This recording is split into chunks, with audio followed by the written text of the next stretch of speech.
그날 아침 LA의 하늘은 뿌연 연기로 뒤덮여 있었습니다. 해안가에서 시작된 작은 불씨가 강한 산바람을 타고 빠르게 퍼지며 도시 외곽의 언덕을 집어삼키고 있었죠. 사람들이 자랑하던 푸른 풍경은 순식간에 잿더미로 변해갔습니다. 이건 단순한 산불이 아니야. 재앙이라고 동료 기자의 다급한 목소리가 마이클의 휴대전화 너머로 들려왔어요.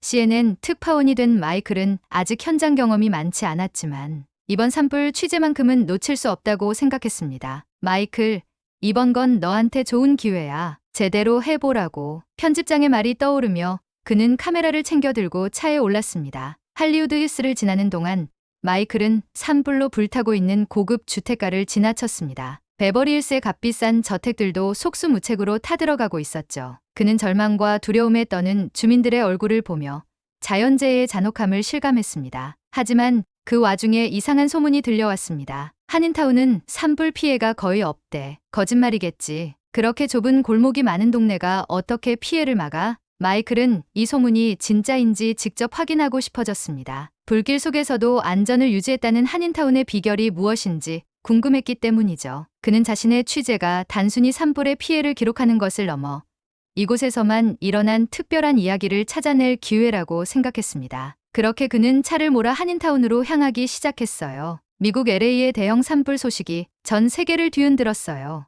아름다운 해안가를 따라 퍼지기 시작한 불길은 순식간에 할리우드 힐스와 베버리 힐스 같은 고급 주택가를 집어삼켰고 수많은 사람들이 대피해야 했죠. 이 와중에 사람들은 놀라운 장면을 목격하게 되었는데요. 바로 산불 속에서도 피해가 거의 없었던 한인타운의 모습이었어요. 어떻게 이런 대형 산불 속에서도 한인타운은 피해를 막을 수 있었을까? CNN 특파원으로 갓 임명된 신입 기자 마이클은 이 의문을 해소하기 위해 직접 한인타운을 찾아갔습니다. 그가 보게 된 것은 단순한 행운이 아니었어요. 철저한 준비와 구조, 그리고 공동체 정신이 만들어낸 기적이었죠. 마이클은 한인타운의 중심지에 도착하자마자 예상치 못한 광경에 놀랐어요. 대피소가 설치된 공원은 질서정연하게 운영되고 있었고 자원봉사자들은 쉼없이 움직이며 대피자들에게 식사와 물을 나눠주고 있었죠. 가장 놀라운 것은 임시 샤워 시설과 응급처치 공간까지 마련되어 있었다는 점이었어요. 이런 대피소를 운영하려면 엄청난 계획과 자원이 필요할 텐데 어떻게 이런 준비를 해낸 거죠? 마이클은 자원봉사자 중 한 명인 김영우 씨에게 물었습니다. 김 씨는 미소를 지으며 이렇게 말했어요. 우리는 항상 이런 상황에 대비해야 한다고 배웠어요. 한국에서는 태풍이나 지진 같은 재난 상황이 종종 있잖아요. 그래서 재난에 대한 대비는 우리 문화의 일부라고 할 수 있어요. 한인들은 단순히 대피소 운영만 하는 게 아니었어요. 대피자들의 심리적 안정까지 신경 썼습니다. 어떤 한인은 기타를 들고 와 노래를 부르며 분위기를 달래기도 했고 다른 한인들은 대피소에 온 아이들을 위해 놀이 활동을 준비했죠. 마이클은 이 모습을 보고 한인타운이 단순히 건축물만 안전한 게 아니라 사람들 간의 협력과 준비성이 만들어낸 놀라운 결과라는 걸 깨달았습니다. 마이클은 한인타운의 놀라운 조직력과 공동체 정신을 더 깊이 취재하기로 결심했어요. 그는 대피소를 운영 중인 한인회 관계자 박민수 씨와 인터뷰를 진행했습니다. 미스터 박,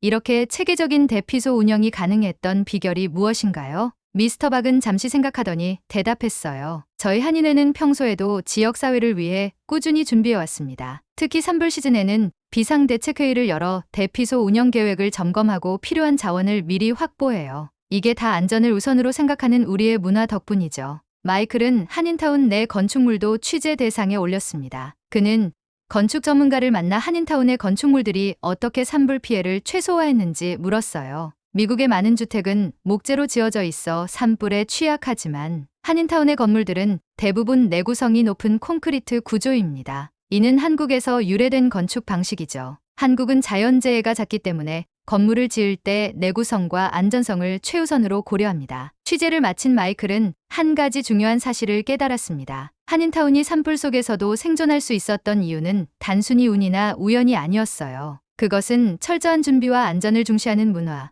그리고 공동체가 만들어낸 결과였습니다. 마이클은 한인타운에서 발견한 여러 요소들이 단순히 지역사회의 우연한 특징이 아니라 깊이 뿌리내린 문화적 차이에서 비롯된 것임을 알게 되었어요. 그는 이 차이를 설명하기 위해 미국과 한국의 건축 및 소방 시스템을 비교하기 시작했습니다. 미국에서는 목조 주택이 일반적이에요. 목조 건축은 초기 비용이 낮고 공사기간이 짧아 인기가 많지만 산불이나 자연재해에 취약하다는 단점이 있습니다. 반면 한국에서는 철근 콘크리트 구조물이 표준입니다. 한국은 지진, 태풍 같은 자연재해가 잦기 때문에 건축물의 내구성과 안전성을 최우선으로 고려하죠. 마이클은 또 다른 중요한 점을 발견했어요. 그것은 바로 소방 시스템의 차이였어요. 한인타운의 건물들은 대부분 스프링클러 시스템과 화재 감지기가 잘 설치되어 있었어요. 이는 한국에서 기본적으로 요구되는 소방 기준을 충실히 따른 결과였습니다. 미국의 다른 지역과 비교하면 한인타운은 소방 설비에 엄청난 투자를 하고 있더군요. 비용이 더 들더라도 안전이 우선이라는 사고방식이 놀랍습니다. 마이클은 한 건물 관리자로부터 들은 이야기를 메모하며 이렇게 말했어요. 하지만 진정으로 마이클의 마음을 움직인 것은 한인들의 공동체 정신이었어요. 한인들이 보여준 자발적인 봉사와 협력은 마이클에게 깊은 인상을 남겼습니다. 대피소 운영뿐 아니라 피해를 입은 사람들에게 무료로 식사와 생필품을 나눠주고 대피소에 도착하지 못한 이들을 찾아다니며 지원을 아끼지 않았던 모습은 감동적이었어요. 마이클은 한인들의 자발적 봉사와 구조 활동을 더욱 자세히 취재하기로 했습니다. 그는 한 대피소에서 봉사 중인 60대 한인 여성 이정화 씨와 대화를 나누게 되었어요. 이 씨는 불길 속에서 집을 잃은 이웃들에게 따뜻한 음식을 나눠주며 눈물을 글썽이고 있었습니다. 왜 이렇게 적극적으로 봉사에 참여하시나요? 마이클의 질문에 이 씨는 잠시 말을 멈추고 차분히 대답했어요. 우리 모두가 어려운 시기를 겪었을 때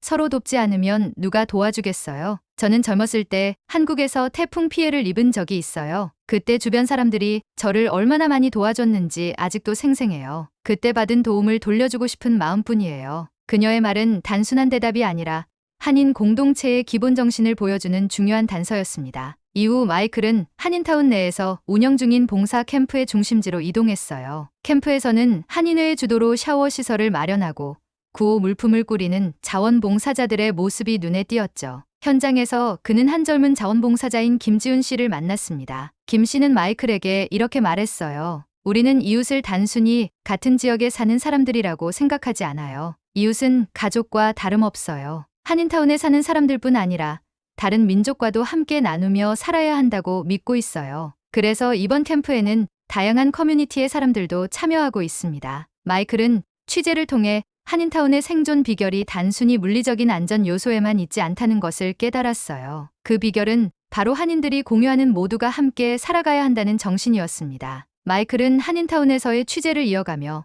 산불 속에서도 이웃들과 손잡고 생존한 또 다른 이야기를 들었습니다. 이번에는 한인타운에 거주하는 다양한 국적의 사람들과 대화를 나누기로 했어요. 그들 중에는 멕시코 출신의 마리아와 그녀의 두 아이도 있었는데 그녀는 한인 자원봉사자들 덕분에 산불 피해에서 구출된 경험을 나눴습니다. 제가 집을 빠져나오지 못하고 있을 때 한인 자원봉사자가 우리 집을 두드렸어요. 제 아이들과 저를 안전한 대피소까지 데려다 줬죠. 그들은 저희를 전혀 모르는 사람들이었지만 가족처럼 대해줬어요. 마리아는 눈시울을 붉히며 감사를 표했고 아이들은 한인 자원봉사자들이 마련해준 따뜻한 음식을 먹으며 밝게 웃고 있었습니다. 이 장면은 마이클의 카메라에 고스란히 담겼어요. 다음으로 마이클은 한 한인 봉사단체의 리더인 유성민 씨를 인터뷰했습니다. 그는 한인 커뮤니티와 다른 민족들 간의 협력 관계를 강조하며 이렇게 말했어요. 우리도 과거에 어려운 시절을 겪어왔기에 고통을 겪는 사람들의 마음을 잘 압니다. 그래서 우리는 이번 산불 피해 속에서 단순히 우리 커뮤니티만 돕는 것이 아니라 함께 살아가는 모든 사람들에게 손을 내밀고자 했습니다. 이것이 바로 한인 공동체의 힘이라고 생각합니다. 취재를 마치며 마이클은 이번 산불에서 한인타운이 보여준 모습이 단순히 재난 대처 능력의 차원을 넘어 진정한 인류애를 실현한 사례라는 점을 확신하게 되었어요. 마이클은 한인타운의 놀라운 생존 비결과 따뜻한 공동체 정신에 깊이 감동했지만 취재 과정에서 한 가지 의문이 떠올랐어요. 그렇다면 왜 다른 지역에서는 이런 시스템을 적용하지 못했을까?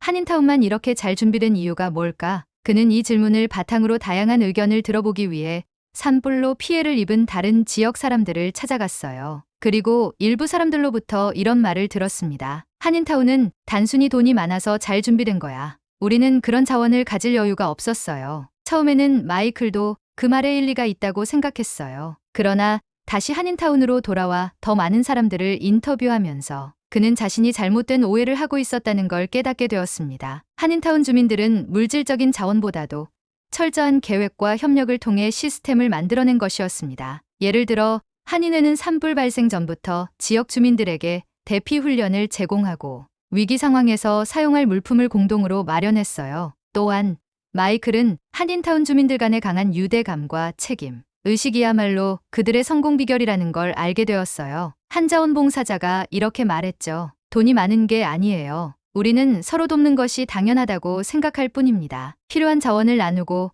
모두가 안전하게 지낼 수 있도록 돕는 게 우리의 방식이에요. 이 과정에서 마이클은 자신의 편견이 깨지는 경험을 하게 되었고 한인타운 주민들에 대한 존경심을 느끼기 시작했어요. 그리고 그는 자신이 본 것을 세상에 알리기로 결심했죠. 마이클은 한인타운에서 진행된 대피 훈련의 구체적인 사례를 자세히 조사하기로 했습니다. 그는 주민들이 직접 참여했던 모의 훈련의 모습을 담은 자료를 발견했어요. 훈련 영상에는 긴급 상황을 가정해 주민들이 대피 경로를 따라 이동하는 모습이 담겨 있었어요. 특히 눈에 띈 점은 모든 세대가 참여했다는 사실이었죠. 어린아이들은 부모와 함께 훈련을 받으며 위기 상황에서의 행동 요령을 배우고 노인들은 자원봉사자들의 도움을 받아 안전하게 이동하는 연습을 했습니다. 훈련을 주도한 한인회 관계자 정수진 씨는 마이클과의 인터뷰에서 이렇게 말했습니다. 우리는 위기 상황에서 당황하지 않도록 평소부터 대피 계획을 철저히 세우고 정기적으로 주민들에게 이를 알리고 있어요. 훈련을 통해 배운 것들이 실제 재난 상황에서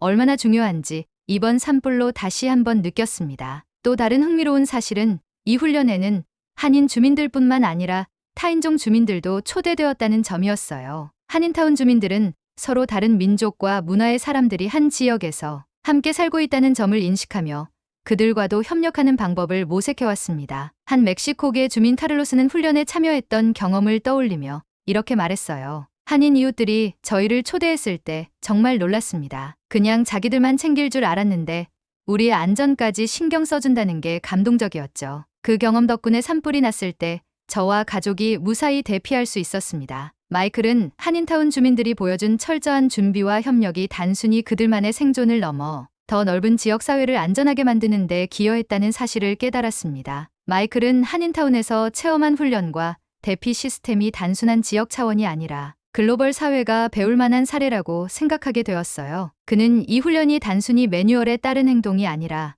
문화적 기반에서 비롯된 것임을 더욱 깊이 이해하려 했습니다. 그는 한인타운의 어르신들과의 인터뷰를 통해 이런 철저한 준비가 한국 사회에서 어떻게 형성되었는지 알아보기 시작했어요. 한 70대 어르신인 박영희 씨는 마이클에게 이렇게 말했습니다. 한국에서는 자연재해가 자주 일어나니까 어릴 때부터 대처 방법을 배우고 훈련해요. 1970년에서 80년대에는 태풍이 지나갈 때마다 마을 사람들이 서로 도우며 피해를 줄이려 노력했죠. 그런 경험이 몸에 배어서 지금도 위기 상황이 오면 모두가 서로를 돕는 것이 당연하게 느껴져요. 한편 마이클은 한인타운 내 젊은 세대들이 이 전통을 어떻게 받아들이고 있는지도 궁금해졌습니다. 그는 자원봉사자로 활동 중인 대학생 최은서 씨를 만나 이야기를 나눴어요. 사실 저희 세대는 한국에서 태어나지 않았기 때문에 이런 문화가 낯설기도 했어요. 하지만 부모님 세대가 보여주신 모습을 보고 배우면서 이제는 이 정신이 얼마나 중요한지 깨달았죠. 제가 이런 대피 훈련과 봉사에 참여하는 것도 단순히 돕는 걸 넘어서 이 문화를 지키고 이어가기 위해서예요. 마이클은 이 인터뷰를 통해 한인타운이 단순히 재난 대비에 강한 곳이 아니라 세대와 문화를 넘어선 협력의 상징이라는 것을 확신했습니다. 취재를 마친 그는 마음속으로 결심했습니다. 이 놀라운 이야기를 더 많은 사람들에게 알리겠다고요. 취재를 마친 마이클은 한인타운의 이야기를 담은 특집 방송을 준비했습니다. 방송이 시작되자마자 화면에는 산불의 참혹한 피해 현장이 비춰졌고 그 뒤로는 그 속에서도 안전을 유지한 한인타운의 모습이 이어졌어요. 마이클의 나레이션이 방송을 채웠습니다. 한인타운의 생존 비결은 단순히 튼튼한 건축물이나 소방시설 때문이 아닙니다. 그것은 바로 공동체 정신과 철저한 준비, 그리고 이웃을 가족처럼 아끼는 문화에서 비롯된 것입니다. 방송은 한인들의 봉사와 협력, 대피소 운영의 체계적인 모습, 그리고 위기를 기회로 만든 문화적 배경을 상세히 다뤘습니다. 이 특집은 단순히 한인타운을 찬양하는데 그치지 않고 산불과 같은 대형 재난에 맞서는 전 세계적인 교훈을 제시했어요. 특히 방송 말미에는 한 멕시코계 주민 마리아의 이야기가 다시 등장하며 그녀가 한인 자원봉사자들에게 전한 감사의 말이 클로즈업 됐습니다. 우리는 산불 속에서 모든 걸 잃었지만 한인 이웃들 덕분에 새로운 희망을 찾을 수 있었습니다. 이들에게 깊은 감사와 존경을 보냅니다. 방송이 끝난 후 마이클은 편집장으로부터 극찬을 받았어요. 이번 방송은 단순한 뉴스가 아니야. 사람들에게 진정한 영감을 주는 이야기였어. 앞으로도 이런 이야기를 더 많이 찾아줘. 그날 밤 마이클은 방송에서 사용하지 못한 촬영분을 보며 스스로도 큰 감명을 받았음을 느꼈습니다. 그는 자신이 단순히 기자로서 한인타운을 취재한 게 아니라 그들과 함께하는 동안 새로운 시각과 가치를 배우게 되었음을 깨달았어요. 마지막으로 마이클은 방송을 통해 이렇게 외쳤습니다. 위기 속에서도 서로 돕는 한인들의 모습은 단순한 생존이 아니라 우리가 어떻게 함께 살아가야 하는지를 보여주는 본보기입니다. 우리가 배워야 할 진정한 가치가 바로 여기 있습니다. 이 이야기는 전 세계적으로 퍼져나갔고 한인타운은 위기 극복의 상징으로 자리 잡게 되었습니다. 마이클은 방송을 마무리하며 이렇게 말했습니다. 이번 산불은 우리에게 단순히 자연재해의 위협을 알려준 것이 아닙니다. 한인타운의 생존 비결은 철저한 준비, 안전을 우선으로 하는 문화, 그리고 이웃을 향한 따뜻한 배려였습니다. 우리가 살아가는 모든 지역사회가 이 정신을 배우고 실천할 때 우리는 더 나은 미래를 만들어갈 수 있습니다. 그는 방송의 마지막을 이렇게 마쳤습니다. 여러분, 재난은 언제든 찾아올 수 있습니다. 중요한 것은 미리 준비하고 서로를 돕는 자세입니다. 오늘 우리가 배운 이 교훈이 더 많은 곳에 전해지길 바랍니다. 한인타운의 이야기를 통해 여러분의 지역에서도 작은 변화가 시작되길 바랍니다. 마이클의 특집 방송은 한인타운만의 이야기가 아니었습니다. 그것은 재난 속에서도 인간이 보여줄 수 있는 최고의 협력과 희망에 대한 메시지였고, 더 나은 세상을 만들기 위한 작은 시작이었죠. 우리가 함께 준비하고 돕는다면 어떤 위기 속에서도 희망은 존재합니다. 여러분도 이 이야기에 동참해주세요. 방송은 마이클의 따뜻한 미소와 함께 끝났습니다. 하지만 그날 이후 그가 던진 메시지는 전 세계 시청자들의 마음속에 오래도록 남아 있었습니다. 앞으로도 저는 여러분께 이런 따뜻하고 영감을 주는 이야기를 전달하고 싶습니다. 오늘 이야기 좋으셨다면 구독과 좋아요 꼭 눌러주세요. 그리고 여러분이 알고 있는 특별한 이야기가 있다면 댓글로 남겨주세요. 다음에도 더 많은 이야기로 찾아오겠습니다.